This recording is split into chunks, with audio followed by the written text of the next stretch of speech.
আজকে আমরা স্ট্যাটিস্টিক্স এর নতুন একটা বিষয় নিয়ে আলোচনা করব। খুবই একটা গুরুত্বপূর্ণ বিষয়, central tendency, mean, median and mode, অর্থাৎ কেন্দ্রীয় প্রবণতার পরিমাপের মধ্যে মিন, মিডিয়ান এবং মোড এই তিনটি বিষয় নিয়ে আমরা আলোচনা করব।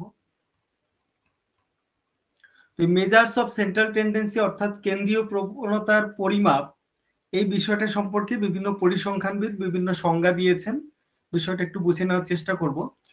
সিমসন অ্যান্ড ক্রাপকা তারা যে সংজ্ঞা দিয়েছেন সেখানে তারা বলছেন 1957-এ a measures of central tendency is a typical value around which other figures congregate or which divides their number in half।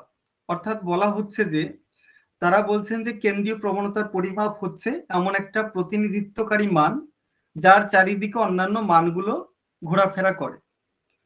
তারপরে পরবর্তীতে একটা সংজ্ঞা আমরা দেখতে পাচ্ছি, ওয়েলকফটিস অ্যান্ড কোহেন তারা 1979-এ তারা বলছেন a measure of central tendency is a single number that describes the general location of a set of score. অর্থাৎ কোন একটা স্কোর সেটের যে সাধারণ অবস্থান সেটা সম্পর্কে বর্ণনা করে এমন একটা সিঙ্গেল নাম্বার, সেটাই হচ্ছে সেন্ট্রাল টেন্ডেন্সি মেজার বলা যেতে পারে। সুতরাং সেন্ট্রাল টেন্ডেন্সি বিষয়টা বোঝানোর চেষ্টা করলাম। এটা হচ্ছে তোমার কোন একটা বন্টন বা রাশি তথ্যের ক্ষেত্রে কিছু বৈশিষ্ট্য থাকে এবং দেখা যায় যে একটা মানকে ঘিরে বাকি বন্টনের যে আদার্স মানগুলো থাকে, ভ্যালুগুলো থাকে, সেটা চারিদিকে কেন্দ্রীভবনের একটা প্রবণতা লক্ষ্য করা যায়। মানে একটা নির্দিষ্ট সিঙ্গেল ভ্যালুকে ঘিরে বাকি মানগুলোর এই যে কেন্দ্রীভবনের যে প্রবণতা বা টেন্ডেন্সি, সেটাকেই আমরা কিন্তু সেন্ট্রাল টেন্ডেন্সি বলতে পারি। অর্থাৎ যে কেন্দ্রীয় মানের চতুর্দিকে রাশি তথ্যের মানগুলির কেন্দ্রীভবনের প্রবণতা থাকে তাকেই কিন্তু আমরা মেজার্স অফ সেন্ট্রাল টেন্ডেন্সি বা কেন্দ্রীয় প্রবণতার পরিমাপ আমরা বলতে পারি। তো এই মেজার্স অফ সেন্ট্রাল টেন্ডেন্সিটা তিনটে ভাবে পরিমাপ করা হয়, একটা মিন, একটা মিডিয়ান, মোড। আমাদের স্ট্যাটিস্টিক্স জিওগ্রাফিতে যতটুকু আলোচনা হয়, সেন্ট্রাল টেন্ডেন্সিটাকে মূলত মিন, মিডিয়ান, মোড এই তিনটে ভাবেই দেখা হয়। এবং এই তিনটে যে বিষয় রয়েছে এই তিনটের মধ্যে এই অ্যারিথমেটিক মিন বা অন্যান্য যে মিন গুলো রয়েছে, মিন গুলো মোটামুটি একটা ম্যাথমেটিক্যাল এভারেজটাকে প্রকাশ করে। আর মিডিয়ান আর মোড এই দুটো বিষয় কিন্তু ম্যাথমেটিক্যাল এভারেজ নয়, এই দুটো বিষয় কিন্তু মোটামুটি একটা রাশি তত্ত্বের পরিসংখ্যানগত রাশি তত্ত্বের একটা পজিশনাল এভারেজ বা অবস্থানগত একটা গড়কে কিন্তু মূলত প্রকাশ করে থাকে। তো এবারে আমরা প্রপার্টিস অফ সেন্ট্রাল টেন্ডেন্সি অর্থাৎ এই কেন্দ্রীয় প্রবণতার কি কি বৈশিষ্ট্যগুলো রয়েছে, বৈশিষ্ট্যগুলো সম্পর্কে আমরা দেখে নেওয়ার চেষ্টা করব। প্রথমত বলা হচ্ছে ইট শুড বি রিজিডলি ডিফাইন্ড, এটা সঠিকভাবে এটাকে সংজ্ঞায়িত করা যায়। ইট should B based on all observation, এটা সমস্ত রাশি তত্ত্বের পর্যবেক্ষণের উপর বেস করেই করা হয়। It should be readily comprehensible, অর্থাৎ এটা সহজে বোঝা যায় বিষয়টা। It should be affected as a little as possible by sampling fluctuation, অর্থাৎ নমুনা বিচ্যুতির ক্ষেত্রে অনেকটা কম হয়, এটা বেশি এফেক্টেড হয় না। তারপরে রয়েছে it should be easily calculated, এটা সহজেই এটা গণনাযোগ্য করা যায়, সহজেই এটা গণনাযোগ্য। It should readily lend itself to algebraic treatment, অর্থাৎ বিভিন্ন ভাবে কিন্তু এটা সহজেই এটা সহজেই আমরাকে এটাকে উপস্থাপন করতে পারি, সহজেই এটাকে বুঝতে পারি, বা বিভিন্ন অ্যালজেব্রিক যে ট্রিটমেন্ট তার মাধ্যমে কিন্তু এটাকে আমরা সঠিকভাবে রিড করতে পারি। তারপরে যেটা রয়েছে দেখো, different measures of central tendency অর্থাৎ কেন্দ্রীয় প্রবণতার যে বিভিন্ন পরিমাপগুলো রয়েছে। কেন্দ্রীয় প্রবণতার পরিমাপগুলোকে এগুলো দেখো ভাগ করা হয়েছে। সেন্ট্রাল টেন্ডেন্সিটাকে আমরা স্ট্যাটিস্টিক্যাল এভারেজও বলতে পারি। এর মধ্যে রয়েছে দেখো ম্যাথমেটিক্যাল এভারেজ রয়েছে, পজিশনাল এভারেজ রয়েছে এবং একটা রয়েছে বিজনেস এভারেজ। তিনটে ভাগে মূলত ভাগ করা হচ্ছে, ম্যাথমেটিক্যাল এভারেজ, পজিশনাল এভারেজ এবং বিজনেস এভারেজ। তো ম্যাথমেটিক্যাল এভারেজের মধ্যে রয়েছে তিনটে মিন, একটা অ্যারিথমেটিক মিন, জিওমেট্রিক মিন এবং একটা হচ্ছে হারমোনিক মিন। এই তিনটে মিন সম্পর্কে আজকের ক্লাসে আমরা আলোচনা করব। অ্যারিথমেটিক মিন আবার সিম্পল হতে পারে, আবার ওয়েটেজও হতে পারে, ওয়েটেডও হতে পারে। এবার পজিশনাল এভারেজের মধ্যে দুটো বিষয় রয়েছে, একটা হচ্ছে মিডিয়ান এবং একটা হচ্ছে মোড। এই বিষয়গুলো নিয়ে আমরা আলোচনা করব। আর বিজনেস এভারেজ, এটা নিয়ে আমাদের জিওগ্রাফিতে আলোচনা হয় না, তবুও জেনে রাখো বিজনেস এভারেজের মধ্যে মুভিং এভারেজ, প্রোগ্রেসিভ এভারেজ রয়েছে, কম্পোজিট এভারেজ, এই তিনটে বিষয় রয়েছে। তো যাই হোক, আমাদের আজকের ক্লাসটা এই তোমার সেন্ট্রাল টেন্ডেন্সির মেজার্স নিয়ে, এবং সেন্ট্রাল টেন্ডেন্সির মেজার্স এর মধ্যে মিনের মধ্যে তিনটে ভাগ, অ্যারিথমেটিক, জিওমেট্রিক, হারমোনিক, এই তিন প্রকারের মিন নিয়ে আমরা আলোচনা করব, এবং মিডিয়ান, মোড, এই দুটো পজিশনাল এভারেজ নিয়েও কিন্তু আমরা আলোচনা করব। তো আমরা প্রথমে অ্যারিথমেটিক, জিওমেট্রিক, হারমোনিক, এই তিন প্রকার মিন, এটা সিম্পল হতে পারে, ওয়েটেডও হতে পারে, এই তিন প্রকার মিন নিয়ে আমরা আলোচনায় চলে যাব। তো প্রথমত মিন কাকে বলে? মিন কথার অর্থ হচ্ছে গড় বা মধ্যক। গড় বা মধ্যক কাকে বলে? বলা হচ্ছে mean is defined as the sum of observation divided by the number of observation. একদম সহজ সংজ্ঞা রয়েছে মিনের। যদি কোনো চলকের সমস্ত রাশিকে একটি নির্দিষ্ট মানে অন্তর্ভুক্ত করা হয়, তাহলে ওই নির্ণীত মানকে মিন বলা হয়। এখানে বলা হচ্ছে যে সাম অফ অবজারভেশনকে যদি নাম্বার অফ অবজারভেশন দিয়ে ভাগ করি, সেটাই হচ্ছে মিন। একদম সহজ ব্যাপারে। তারপরে রয়েছে যে ক্লাসিফিকেশন অফ মিন। মিনকে ভাগ করা হচ্ছে তিন ভাগে। প্রথমত যেটা রয়েছে অ্যারিথমেটিক মিন বা পাটিগাণিতিক গড় বা যৌগিক গড় বলা হচ্ছে এটাকে, যেটাকে সংক্ষেপে AM দ্বারা প্রকাশ করা হয়। বলা হচ্ছে arithmetic mean of a set of observation is defined as their sum divided by the number of observation. অর্থাৎ যৌগিক গড় হচ্ছে সমজাতীয় কতগুলো রাশির কেন্দ্রীয় পরিমাপক, এমন একটা সংখ্যা যেটা যেটা কিনা রাশিগুলির সমষ্টিকে রাশিগুলির মোট সংখ্যা দ্বারা ভাগ করে মূলত পাওয়া যায়। এখানে প্রতিটা পদকে একটা নির্দিষ্ট মানের অন্তর্ভুক্ত করা হয়, যে মানটা মূলত ওই বন্টনে থাকতেও পারে আবার নাও থাকতে পারে। এটা আবার দুই প্রকার রয়েছে, একটা হচ্ছে simple arithmetic mean. Simple arithmetic mean বা সরল যৌগিক গড়। সরল যৌগিক গড়ের ক্ষেত্রে কি করা হয়, যখন প্রতিটা মানকে সমান গুরুত্ব দিয়ে তার গড় অবস্থা নির্ণয় করা হয়, তখন সেটা কি আমরা বলছি সরল যৌগিক গড়। এক্ষেত্রে আমরা চলকগুলির যে মোট সংখ্যা, সামেশন এক্স মানে সাম অফ ভেরিয়েবল, চলকগুলির মোট সংখ্যা, মোট যোগফল, সেটাকে যখন আমরা নাম্বার অফ অবজারভেশন বা চলকের মোট কতগুলো মোটামুটি রয়েছে নাম্বার অফ অবজারভেশন, সেটা দিয়ে যখন আমরা ভাগ করি, তখন সেটা আমরা পাচ্ছি সিম্পল অ্যারিথমেটিক মিন। আর ওয়েটেড অ্যারিথমেটিক মিনের ক্ষেত্রে বা ভারযুক্ত যৌগিক গড়ের ক্ষেত্রে যদি দেখি, তাহলে আমরা দেখব এখানে মূলত চলকের মানগুলির একটা আপেক্ষিক গুরুত্বটাকে প্রাধান্য পরিবর্তিত হয়ে মানগুলির সঙ্গে একটা ভার বা গুরুত্ব সংযোজন করা হয়। তো তার জন্য এটাকে বলা হচ্ছে ভারযুক্ত যৌগিক গড়। তো এক্ষেত্রে দেখো summation F X divided by F, এখানে এফ মানে এখানে ফ্রিকোয়েন্সি, এক্স মানে হচ্ছে ভেরিয়েবল। এক্স মানে দেখা যাচ্ছে যে কোন একটা নির্দিষ্ট সংখ্যা কতবার রয়েছে, তার ফ্রিকোয়েন্সি কত, সেটার সঙ্গে ওইটা গুণ করে আমরা কিন্তু এইভাবে এফএক্সটা বের করতে পারি। বা অনেক সময় দেখা যায় যে যে কতগুলো ক্লাসে যদি ভাগ থাকে, ওই ক্লাসের মধ্যে যে ভ্যালু অর্থাৎ মিড ভ্যালুটাকে আমরা এক্স হিসাবে অনেক সময় ধরতে পারি। মিড ভ্যালুর সঙ্গে ফ্রিকোয়েন্সি গুণ করেও এভাবে এফএক্স এর মানটা কিন্তু আমরা পেতে পারি। Summation F X divided by F or N, সেটাকে আমরা করে আমরা ওয়েটেড অ্যারিথমেটিক মিন আমরা বের করতে পারি। এবারে আমরা চলে যাব, দেখো জিওমেট্রিক মিন। জিওমেট্রিক মিন বা এটাকে আমরা বাংলাতে জ্যামিতিক গড় বলতে পারি।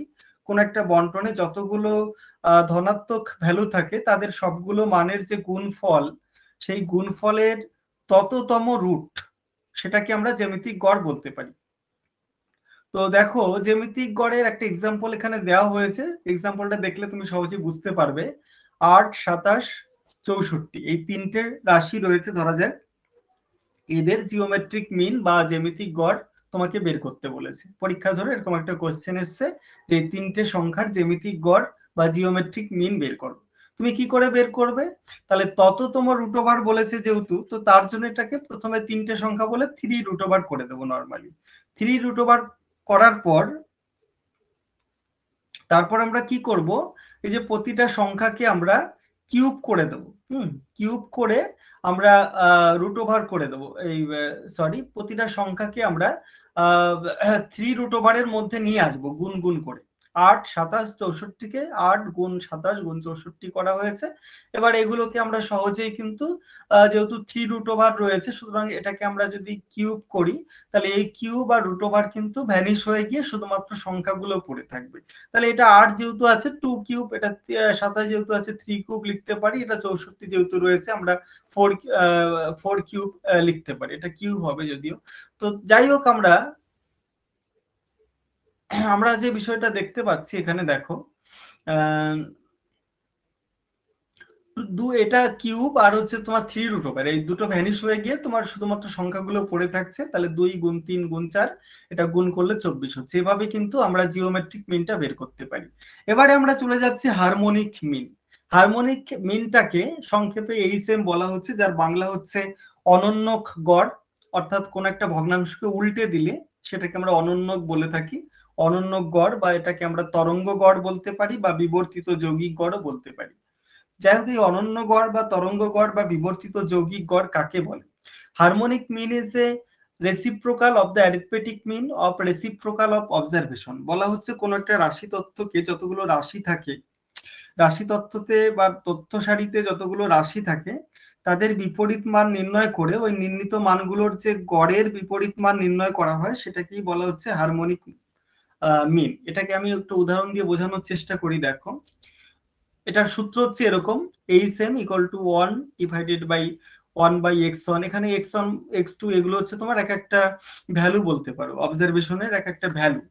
তো এখানে ধরা যাক 1 2 3 4 5, এই 20 30 40 50 60, এই পাঁচটা ভ্যালু দিয়ে আমাকে তরঙ্গ গড় বের করতে হবে বা হারমোনিক মিন বের করতে হবে। কিভাবে সূত্র অনুযায়ী আমরা বের করব দেখে নাও।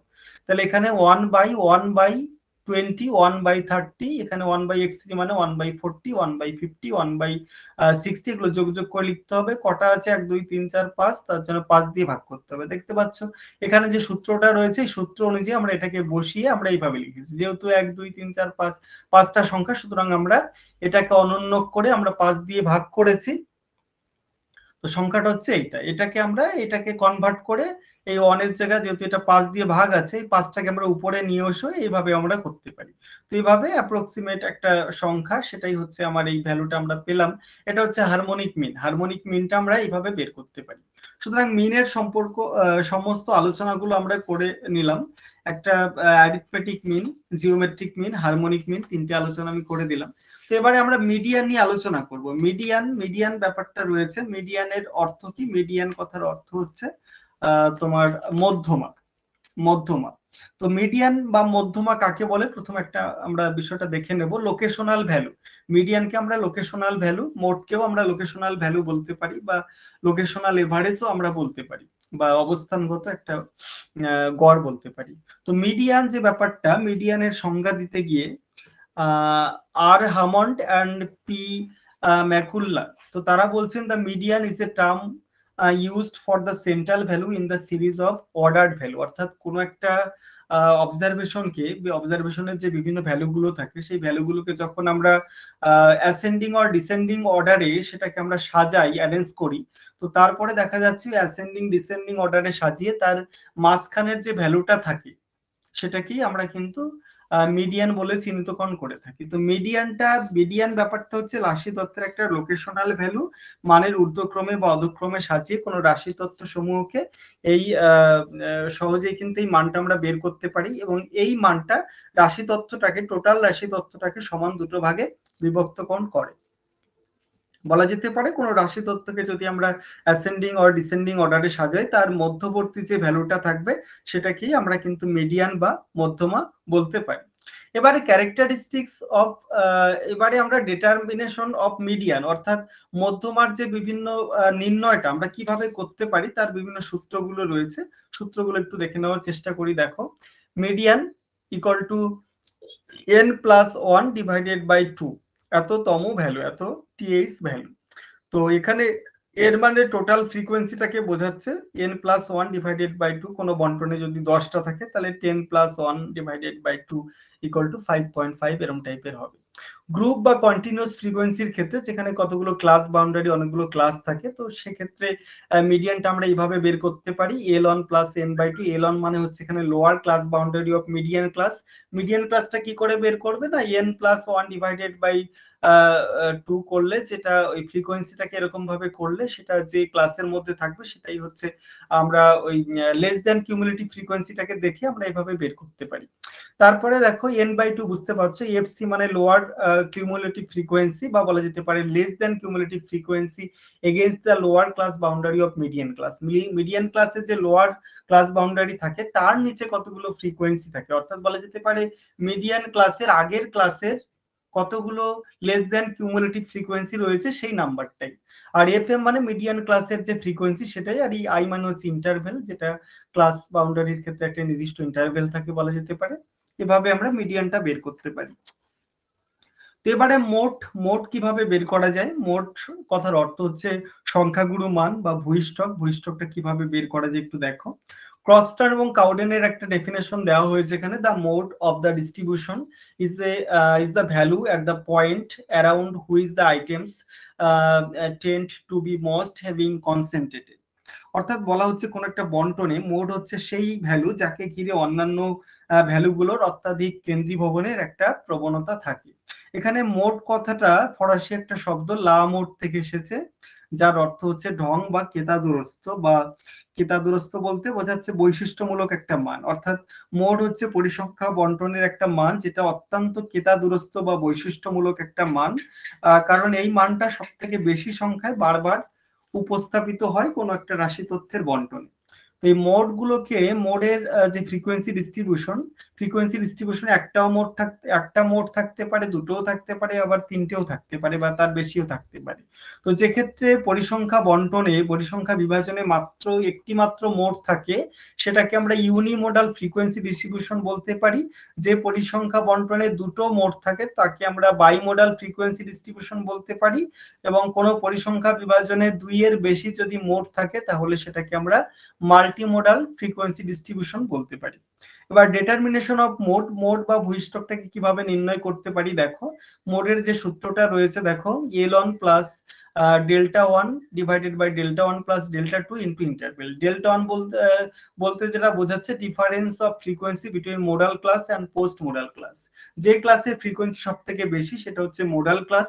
মোডাল ক্লাসের আগের ঘরের যে ফ্রিকোয়েন্সি হবে সেটা হবে এই প্রি মোডাল ক্লাসের ফ্রিকোয়েন্সি, আর পরবর্তী যে ঘরের যে ফ্রিকোয়েন্সি সেটাকে আমরা পোস্ট মোডাল ক্লাস ফ্রিকোয়েন্সি বলে থাকি।